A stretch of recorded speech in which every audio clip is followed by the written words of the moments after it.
নমস্কাৰ ল'ব শ্ৰদ্ধাৰ ফেচবুকৰ মোৰ অতিকৈ আদৰৰ বন্ধু বান্ধৱীসকল আৰু মই কবিতাখন যাক লৈ লিখিছোঁ অতিকৈ স্নেহৰ অতিকৈ মৰমৰ মোৰ ছাত্ৰ ছাত্ৰীসকল এওঁলোকে লৈ মই যিহেতু কবিতাখন লিখিছোঁ ল'ৰা ছোৱালীখিনিয়ে স্কুলীয়া ল'ৰা ছোৱালীখিনিৰ হয়তো আটাইতকৈ ডাঙৰ সম্পদটো কি কোনোবাই হয়তো বুজি পায় কোনোবাই হয়তো বুজি নাপায় কিন্তু মই জনামতে মই জানো এওঁলোকৰ জীৱনৰ আটাইতকৈ মূল্যৱান সম্পদখিনি হৈছে সময়। এওঁলোকে সময়খিনিক যদি গুৰুত্ব নিদি ইনাই বিনাই ঘূৰি ফুৰে মোবাইলত সময়খিনি অতিবাহিত কৰে তেনেহ'লে মই জনামতে কোনো ল'ৰা ছোৱালীয়ে জীৱনত সাফল্য লাভ কৰিব নোৱাৰিব। সেইকাৰণে মই সময়ৰ ওপৰত অলপ এখন কবিতা লিখিবলৈ যত্ন কৰিছোঁ আৰু কবিতাখন যদি কিবা ভুল হয় কোনোবাই সদাশয় ব্যক্তিয়ে যদি ভুলখিনি মোক শুধৰাই দিয়ে মই নিশ্চয় উপকৃত হ'ম বুলি আশা ৰাখি কবিতাখন আৰম্ভ কৰিলোঁ। কবিতাখনৰ শিৰোনাম হৈছে সময়। কবিতাখনৰ শিৰোনাম সময়।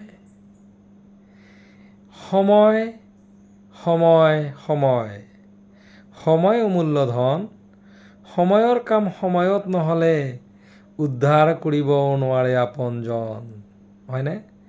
সময় সময় সময় সময় অমূল্য ধন, সময়ৰ কাম সময়ত নহ'লে উদ্ধাৰ কৰিব নোৱাৰে আপোনজন।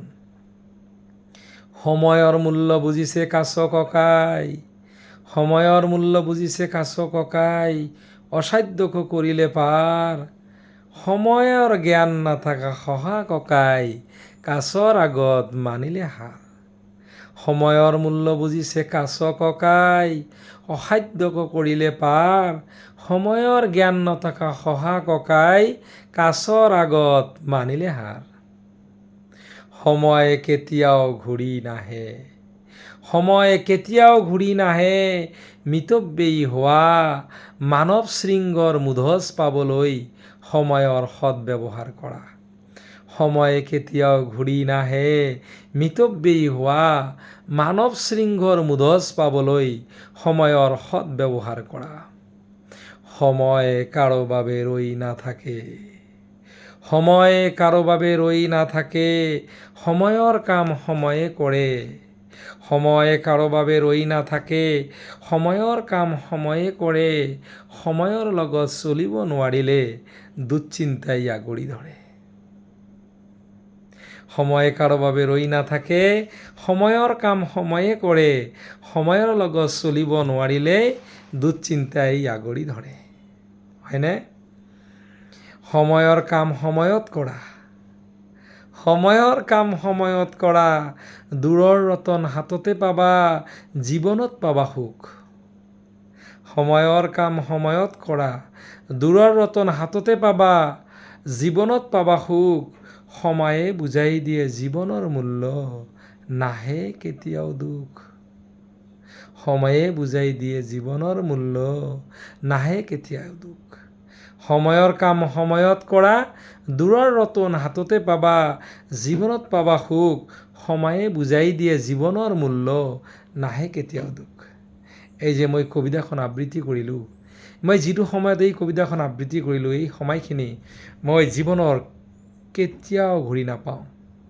সেইকাৰণে আমালোকৰ যিমান দিন যাব এই জীৱনৰ এটাকৈ সময়, এটাকৈ পল, এটাকৈ মিনিট, এটাকৈ ছেকেণ্ড আমাৰ এই যে নদীৰ কাছাৰ যেনেকৈ ভাঙি পৰে আমালোকৰ লাইফৰ পৰা এটা এটাকৈ পল খহি গৈ আছে আৰু আমালোকে আগুৱাই গৈ আছোঁ আমালোকৰ যিটো মেইন ষ্ট্ৰীমিং গন্তব্য স্থান মৃত্যুলৈ আগুৱাই গৈ আছোঁ।